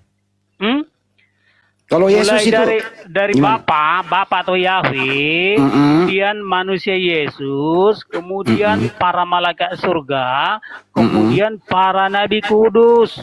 Oke. Ada nggak pejabat surga pernah dipecat? Ada. Siapa? Iblis yang dimasukkan ke gua-gua gelap. Oh, tadinya iblis ini pejabat surga. Iya. Para iblis ini dulunya termasuk juga mereka adalah bintang timur. Pejabat surga. Berapa tahun dia menjabat? Saya tidak tahu. Tapi dulu, makanya gini, dalam logika Bible gini. Gimana? Setiap yang mengaku-ngaku Sang Maha Pencipta di luar pejabat surga, itu kami sebut iblis. Siapa yang pecat Yesus jadi pejabat surga? Iblis. Yang memecat para pejabat surga. Ada nggak surat pemecatannya? Ya, saya nggak tahu. Kenyataannya para iblis sudah dimasukkan ke gua-gua gelap menunggu masa penghakiman. Apa salahnya iblis sehingga dia dipecat? Dia menantang. Oh, menantang Yahweh. Dia itu iblis itu kan makhluk durhaka. Dia nggak mengakui bahwa Yahweh lah yang melahirkan segala sesuatu. Sekarang iblis jabatannya apa? Sekarang kan iblis kan jadi penghuni gua-gua gelap. Oh, tidak punya jabatan lagi. Jadi kan gini, di semesta ini ada 3 golongan pejabat. Iya, apa itu? Satu, pejabat negara atau pejabat dunia disebut dengan tuan, tuan atau yang mulia. Kemudian pejabat surga, pejabat surga atau Tuhan atau yang sangat-sangat mulia. Kemudian pejabat neraka atau pejabat gua gelap disebut dengan hantu. Gitu. Jadi 3 golongan pejabat di semesta ini: hantu, tuan, Tuhan. Gitu. Siapa yang mengangkat pejabat itu? Pejabat mana? Yang pejabat yang Anda maksud tadi, ada SK-nya nggak? SK pengangkatan pejabat? SK pengangkatannya? Iya. Ya, saya nggak tahu. Yang mengangkat segala pejabat yang ada di surga itulah Bapa. Oh, karena Bapa lah Tuhan tertinggi, Tuhan segala Tuhan, Allah segala Allah. Oh, yang pejabat tertinggi siapa? Yahweh atau Bapa. Yahweh atau Bapa. Terus pejabat kedua? Ya, manusia Yesus. Oh, Yesus. Jadi Yesus ini langsung bertanggung jawab kepada Bapa sebagai pejabat. Iya, dari segala yang diciptakannya, Yesuslah manusia, Yesuslah yang paling Allah. Yang paling Allah, yang paling ajaib. Ya. Jadi paling Yesus Allah, di paling ajaib. Yesus di bumi itu sebagai pejabat apa waktu di bumi? Waktu di bumi namanya Nabi. Miring. Nabi. Oh, jadi waktu di bumi bukan pejabat dia. Kalau namanya Nabi itu kan pejabat di dunia masih. Oh, pejabat di dunia. Setelah naik ke surga, Yesus menjadi hakim akhirat. Maka dia salah seorang pejabat surga. Oh, pejabat juga.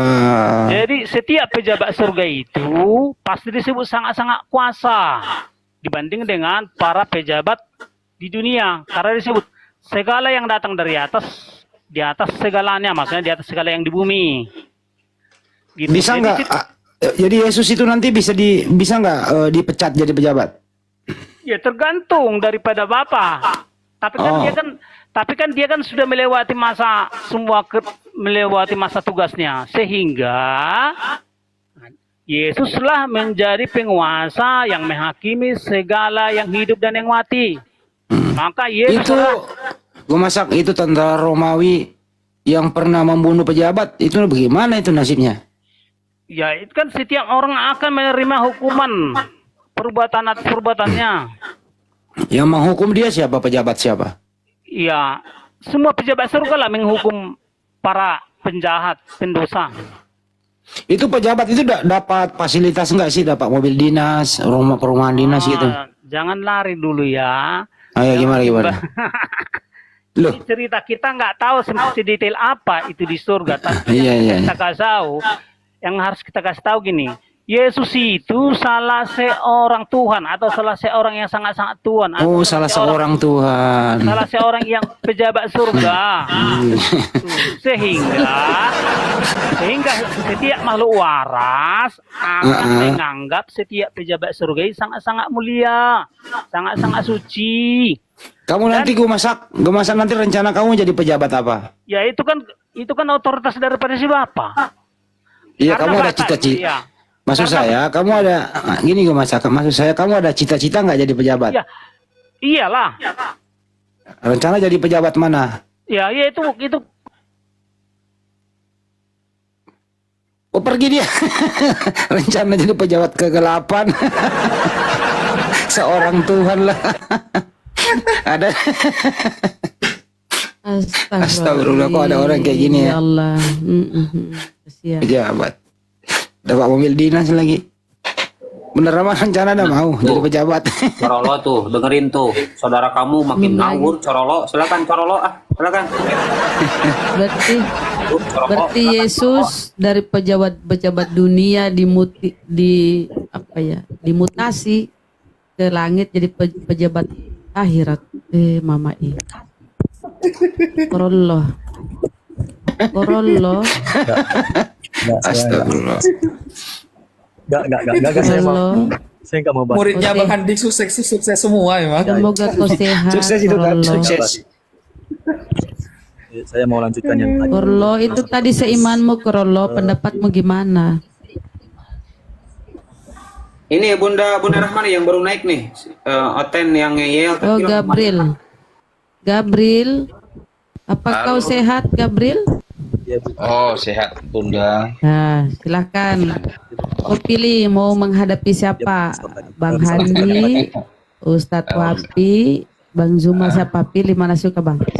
Oh, siapa aja lah, nggak apa-apa sama aku. Ya Bang kita coba Mas Putu, boleh saya lanjutkan yang Bang tadi? Wafi. Boleh saya lanjutkan? Sebentar dulu Bunda Rama. Ini Orlando mau lanjutin masalah pejabat nih, pejabat. Silakan. Bukan yang pejabat. Bukan yang tahu. Tadi itu. Terus apa? Bukan. Itu biar yang ahlinya saja yang tadi itu tendom pala ini baik sedikit nih. Corolla silakan. Saya mau bahas Corolo. Gini, saya mau bahas yang tadi itu. Kalau begitu berarti tadi, aduh, bentar saya sempat lupa lagi. tahu dari mana itu konteksnya itu derajat konteks derajat suami daripada sujud tidak boleh sujud itu dari mana? Ada nggak data pembanding itu hadisnya? Loh, perasaan dari tada berarti ya hanya menerka-nerka berarti ulamanya. Bukan begitu harusnya. Kalau nggak ada data pembanding hadis lainnya. Ustadz Wafi ketularan tadi dari tada, ketularan si Oten. Belum kejawab. Sinyal saya jelek. Enggak. Ya, udahlah kau diam aja kalau kalaupun udah dijawab jelek. Belum dulu Bang Gabriel. Belum nyampe ke telinga saya. Dia minta data pembanding pejabat surga.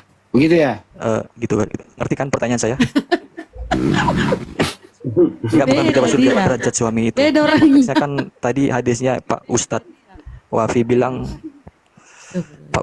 bilang konteks hadisnya kan tentang derajat suami daripada sujud, daripada boleh enggaknya sujud sesama manusia. Nah itu dari mana itu? Dari mana itu? Perasaan dari tadi. Data pembandingnya. Perasaan dari tadi. Aduh, dengar gak suara saya ini? Dengar Ustaz. Aman. Iya, saya dengar. Ya. Perasaan dari tadi saya nunjukin data terus deh. Perasaan Mas Corolla yang saya tanya, proskuneo bermakna sujud menyembah mana? Saya akui. Ya, saya akui. Pertanyaannya Bang, kok udah dijelasin tadi, jangan berulang-ulang loh, capek itu Ustadku. Yang kau masalahkan itu Bang, di dalam Bibelmu Tuhanmu sujud, itu dulu kau pikirkan, jangan ke hadis. Kau sendiri bingung kok Tuhanmu sujud, itu dulu. Nah, kenapa tuh Bang? Itu ada jadi jelaskan dulu. Karena sudah banyak dalil disampaikan Ustadku tadi ya sama Gurunda. Sekarang kamu jawab kenapa Tuhanmu sujud Bang? Itu dulu selesai. Itu kemanusiaannya.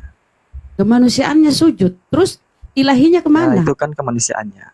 Ketika dia sujud, ilahinya keluar dulu, jalan-jalan. Kemana keilahiannya? Tadi itu. Udahlah, kok hadis saja Tuhanmu aja nggak beres-beres. Kenapa dia sujud Tuhanmu itu, Bang?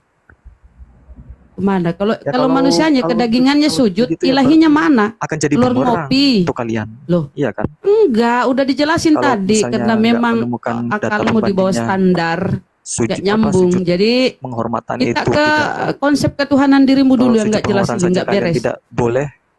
Lah, Tuhanmu dulu kenapa sujud? Yang kau Tuhan kan ini sujud menyembah. Sujud dia menyembah tuh. Baca tuh di Matius tuh. Kita buka data ya. Tuhanmu tuh kenapa sujud? Jelaskan ke kami. Sujud. Kenapa dia sujud? Saya kasih data. Itu manusianya. Yesus lalu maju sedikit lalu sujud dan berdoa.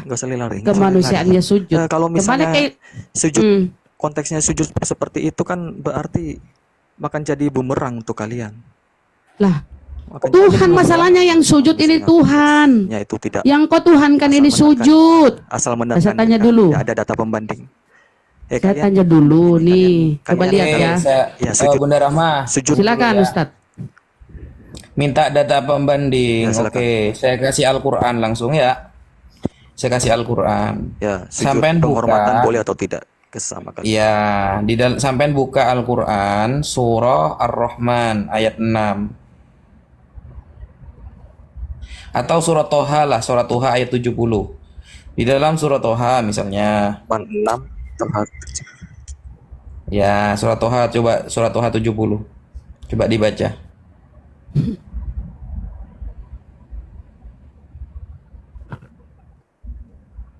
Surat Toha ayat 70.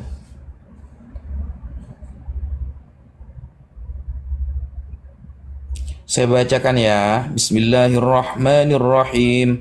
Fa'ulqiyas saharatu sujjadan qalu amanna bi rabbi Harun wa Musa. Lalu tukang-tukang sihir itu tersungkur dengan bersujud kepada Musa dan Harun, lalu berkata, kami telah percaya kepada Tuhan Harun dan Musa. Apakah mereka menyembah Tuhan Harun dan apakah berarti mereka menyembah Nabi Harun dan Musa? Tidaklah. Jadi sujud itu berarti kesadaran terhadap kekhilafan serta pengakuan kebenaran yang disampaikan oleh pihak lain. Sehingga ketika para penyihir-penyihir Fir'aun dihantamkan kepada Nabi Musa alaihi salam, mereka beradu sihir nih. Tapi Nabi Musa Allah turunkan dengan kekuatan mukjizat. Yang awalnya tongkat-tongkat para penyihir itu dijadikan menjadi ular, ternyata tongkat Nabi Musa jauh lebih hebat dan bisa menjadi ular juga. Lalu di dalam surat Thaha dikatakan, faulqiyas saharatu sujjadan. Nah, ini ya, ada lafal sujjadan dari kata sajada yang artinya sujud. Qalu amanna bi rabbi Harun wa Musa. Lalu tukang-tukang sihir itu sujud seraya berkata, kami telah percaya kepada Tuhan Harun dan Musa. Apakah berarti mereka sujud kepada Nabi Musa? Tidak, saudara. Itu penghormatan. Ini ya, data pembandingnya sudah ada. Ayo, apa lagi? Kalau di Bible banyak Ustadz, izin Ya, saya setengah akui, menit. saya Di akui. Biblemu banyak bang, misalnya Barseba. Barseba tuh sujud di depan Daud. Barseba sujud di depan Daud di Biblemu ya, dia sujud. Barseba istrinya orang yang zinahi sujud di depan Daud. Apakah Barseba Saya menyembah sudah Daud? Itu udah dibahas oleh Ustaz. Oh udah, lanjut. Saya mau turun. Jangan Mau turun turun. dulu. Saya Jangan turun. Sebelum turun bang, coba kasih penjelasan tuh kenapa Tuhanmu yang kau tuhankan ini sujud. Sujud itu kan penghambaan diri kepada yang dia sujud. Sujud kepada siapa nih Tuhanmu bang? ya itu kemanusiaannya ntar ya. Kemanusiaan yang sujud. Terus ketuhanannya kemana ketika dia sujud? Ingat Lukas 2:11, yang lahir itu Tuhan. Hari ini telah lahir Tuhan. Kau bilang kedagingannya, kemanusiaannya, kemana keilahiannya ketika sujud? Apa dia tidur, keluar dulu ngopi, atau kemana keilahiannya tuh bang? Kapasitas saya bukan pendeta. Oh Ya, gitu ya, ahlinya saja. ngeles lah. Ya, ya. Ngeles ya, imani doang ya bang, cuma imani saja yang nggak mau berpikir. Ya, Ya, memang saya bukan ahli, bukan saya ahlinya. Kalau saya ya ahlinya, ini saya makanya akan kau kasih tahu, jangan cuma bertanya tentang hadis. Sementara Biblemu sendiri kau nggak paham. Kau ditanya bingung, kenapa Tuhanmu sujud kau nggak tahu. Sementara hadis tadi kau tanya ke ustadku udah dijelasin macam-macam, kau masih panjang lebar. Terus Biblemu ditanya kau nggak bisa jawab. Kenapa? Aneh kau ini. Ya kan? Kenapa kau bilang itu kemanusiaan yang sujud? Terus konsep ketuhanan kalian kan 100% manusia, 100% ilahi. Kemana keilahiannya itu Yesus? Ingat, yang lahir itu Tuhan. Begitu lahir, ngoe. Yang lahir itu Tuhan. Nah, kemana itu ketuhanannya ketika kemanusiaan yang sujud? Jawab dong, ayo. Ya sudah. Saya turun dulu. Terima kasih. Loh, diskusi Pak jawab ya? hari ini. Oh, Mama cuma iman doang ya. Tajam keluar, tumpul ke dalam. Dasar. Monitor, Gurunda Bang Zuma monitor. Apakah sudah istirahat? Oke. Ini ada Gabriel ya. Mungkin ada Ustadz Wapi juga. Bang Zuma lagi istirahat mungkin ya. Dan guru-guru yang lain. Tapi barangkali ada yang mau disampaikan dulu, Bunda Mila, silakan Bun. Sebelum dilanjut sama Gabriel. Bentar, Bril ya, bentar ya, sabar ya. Silakan Bunda Mila. Assalamualaikum. Waalaikumsalam warahmatullahi wabarakatuh. Ustadz Wapi tuh udah kenalan dulu sama Ustadz Wapi, Bunda Mila kenalan dulu. Udah kenal. Saya monitor Ustadz Wafi. Wah, hebat. Jadi apa namanya? Saya mau ngasih tahu nih. TikTok Amerika nih sekarang di-ban kan, dibuka sebentar ini untuk sementara, tapi kita tuh nggak bisa lagi buang-buang duit, maksudnya ngasih gift, ngasih apa itu, karena hubungan Amerika sama Cina tuh kayaknya makin parah gitu loh. Nah, apa yang saya lakuin sekarang ini, saya sebenarnya sedih juga, nggak bisa lagi berbagi di komal-komal, jadi saya minta tolong atas kebaikannya Abuya, jadi saya kirim cashnya, saya transfer ke Abuya, terus saya minta belikan Abuya ininya apa namanya koin-koinnya.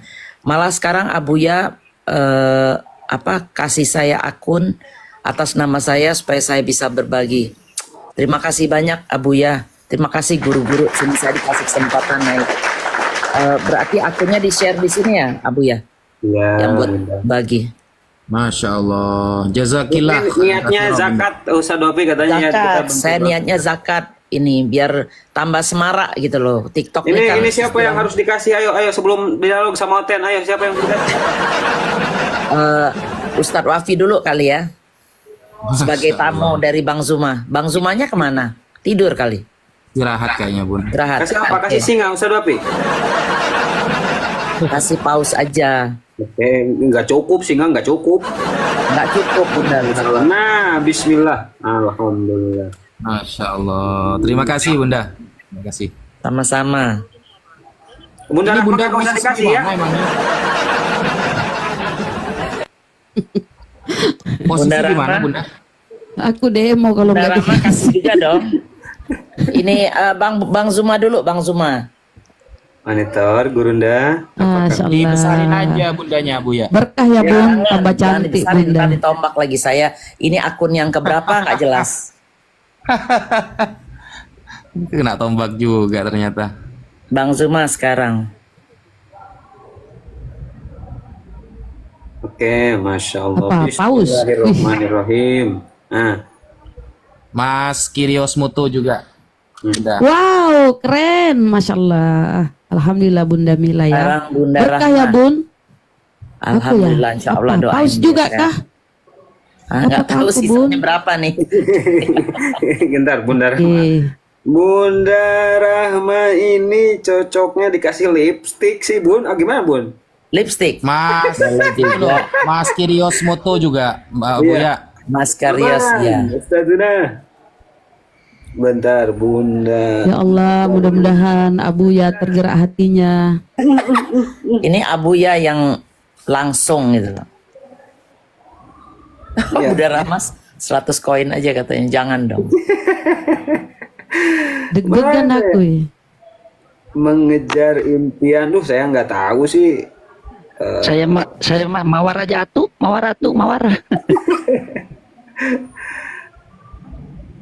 Nah. Wow, keren. Apa itu? Ahimoto ya, Ahimoto, bentar. Nah, Bang, ini untuk Bang Andi, ininya Bang juga Andi. sendiri. Nggak bisa Abuya sendiri. Oh, aman, Bunda. Kalau saya mah sirup aja lah. Katanya mengejar impian, Bun. Nggak Kenapa tahu, jadi Abuya boneka? nggak nemu. Oh, jahat. Bentar. Ada berapa Ini ya? Buya. Ya, Di bawah ada Buya Strong. Ini akunnya siapa? jangan ditaikin. Itu Oh. akun saya, jangan ditaikin. Enggak, kalau mau naik saya turun gitu. Enggak, jangan, enggak usah. Oke. Boleh nggak saya sedikit pengumuman, Abu ya? Silahkan. Boleh, Ustaz. Insyaallah. Bismillahirrahmanirrahim, teman-teman. Ya, alhamdulillah jarang-jarang ya ini kumpul satu room, tapi ada beberapa yang belum kumpul. Jadi begini, Apologet Islam Indonesia itu ada istilahnya yang bernama pengurus pusat. Nah, di pengurus pusat yang menjadi pembina di jabatan yang paling atas di Apologet Islam Indonesia, ya pembina ini jabatan yang paling di atas, itu ada Bang Zuma. Ya, ada Bang Zuma. Yang kedua saya pribadi, dan di bawahnya ada istilahnya humas. Ini Bang Handi Selebes. Ya, bagian oten-oten yang sudah akan stres, biar tambah stres beliau pawangnya, Bang Handi. Nah, ada juga di Apologet Islam Indonesia itu yang jabatannya bendahara. Bendahara ini adalah Bunda Rahma. Dan tak lupa pula Mas Kirios Mutu. Nah, Mas Kirios Mutu ini orang yang tak pernah tampil padahal ilmunya paling keren ini. Beliau ini menguasai Ibrani, Yunani, dan Aramaik. Dan yang ngajari saya, ngajari Bang Zuma juga, Mas Kores juga, ini Mas Kirios Mutu. Jadi cuma beliau itu suka di belakang layar ya. Beliau itu lebih suka di belakang layar. Jadi ini adalah beberapa pengurus pusat yang ada di Apologet Islam Indonesia. Ada yang namanya Mas Kores, mungkin teman-teman kenal ya. Mas Kores itu ada di penelitian. Penelitian tentang dalil-dalil. Ya, penelitian tentang dalil-dalil itu Mas Kores. Tapi yang ngajari bahasa Ibrani, Yunani, Aramaik, Inggris itu Mas Kiryosmoto yang ada di bawah ini. Terima kasih Mas Pei yang sudah ngasih paus ke Mas Kiryosmoto. Jadi itu yang perlu diketahui. Bunda Rahma bagian peruangan. Nah ini. Berarti Peruangan. aku paling banyak uangnya ya Ustadz bendahara ya? Enggak, ternyata paling sedikit. Jadi itu teman-teman. Jadi posisi kita di pengurus pusat itu lengkap. Ada Bang Handi, bagian oten-oten yang hampir stres. Ada Mas Kiryosmoto yang membedah semua bahasa asli. Ada Bang Zuma, bagian Panglima. Ada Bunda Rahma, bagian menghitung uangnya. Ada Mas Kores, bagian data barat. Dan lain sebagainya. Kalau saya cuma bagian ini, bagian mijet. Bagian mijet Bang Handi, Mas Boto, sama Bang Zuma. Ya kira-kira itu teman-teman. Masya Allah. Kalau ini Gus Wafi guru bahasa Arab saya, teman-teman semua. Ini guru saya ini. Ustaz Wafi itu di bagian dakwah. Beliau adalah ustaz kami di API dakwah. Itu teman-teman. Masya Allah. Itu intinya Mas semuanya Mas guru Kaisar saya, itu api intinya bukan? semuanya Bukan. guru saya. Lanjut. Enggak, saya mau nanya sama Bang Handi. Mas Kaisar yang biasanya pantun itu api bukan itu? Nah, Bang Handi ini yang harus ditanya. Kan Mas Bang Handi Humas tuh. Saya belum tahu. Bukan. Mas Kaisar yang biasanya Belum. kalau pantun Belum masuk daftar anggota API. kayaknya ya. Masuk Belum ya, daftar. sumut. Oh, udah masuk. Sudah tah. Kalau Kohdon Ditan itu lain yayasan teman-teman. Beliau ada di yayasan YPMA namanya ya, Pembina Mu'alaf atau Tauhid. Ustadz Tahta, beliau bagian dakwah di pengurus pusat. Bang Jibril itu bagian penelitian, sama dengan Mas Kores, penelitian dalil-dalil. Jadi ada bagian penelitian dalil-dalil, baik dari barat, timur, selatan. Ada yang menerjemahkan dari bahasa aslinya, itu bagian Mas Kores. Ada yang bagian penyerang seperti Bang Handi.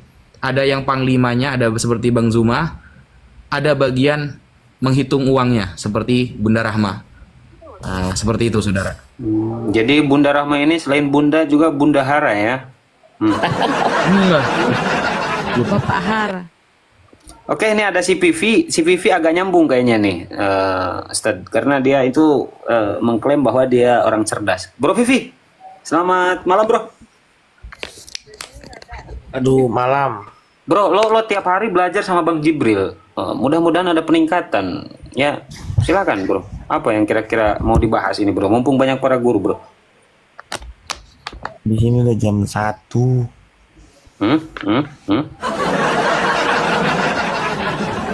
Gimana sih lo? Menolak waras apa gimana nih? Ayolah, kalau ini orang akademis masa Tuhannya, ngeri kali.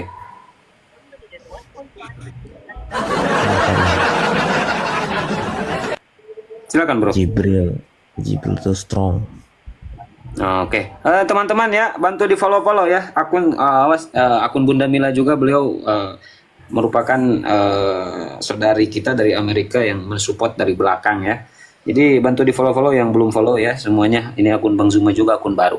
Silakan bro, apa kira-kira sebelum lo istirahat ya, sebelum lo tidur, lo harus dapat edukasi dulu, dapat pengetahuan, keilmuan. Kami di sini membuka Komal untuk membantu program pemerintah yaitu mencerdaskan anak bangsa. Dan kalian teman-teman Kristen ya diantaranya yang harus tercerahkan. Begitu bro Vivi, silakan bro.